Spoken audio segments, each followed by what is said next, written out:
मुल्क के मुख्तलिफ इलाकों में हीट वेव का पहला स्पेल चल पड़ा। महकमा मौसमियात के मुताबिक जून के आखिरी हफ्ते तक हीट वेव चलती रहेगी। मोइंजोदड़ो और दादू में दर्जा हरारत 49 डिग्री, सक्खर और नवाबशाह में 48 और हैदराबाद में 46 डिग्री तक पहुंच गया है। बहावलपुर और डेरा गाजी खान में 46, मुल्तान, साहिवाल और सरगोदा में 45, लाहौर और फैसलाबाद में 44 डिग्री की गर्मी पड़ रही है। कराची में दर्जा हरारत 37 डिग्री तक चला गया है, जबकि वजीर आजम के कोऑर्डिनेटर बराए मौसमियाती तब्दीली रोमिना खुर्शीद ने खबरदार किया है कि जून तक हीट वेव के 3 स्पेल आएंगे। उन्होंने वाज़ेह किया है कि पाकिस्तान का ग्लोबल वार्मिंग में शामिल होना कुदरती नहीं बल्कि इंसानी वजूहात की वजह से है।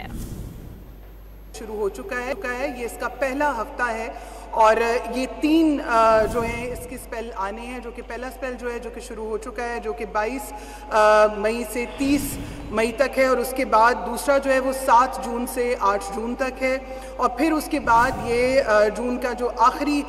हफ्ता होगा उसके अंदर इसकी जो इसी तरह से हीट वेव की एक स्पेल जो है वो चलेगी।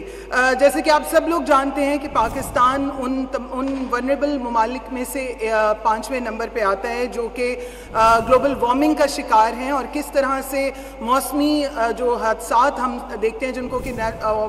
मोस्टली हम कहते हैं कि नेचुरल डिज़ास्टर हैं, लेकिन इस टाइम ये मैं समझती हूँ कि नेचुरल डिज़ास्टर से ज़्यादा ये मैन मेड डिज़ास्टर्स हैं, क्योंकि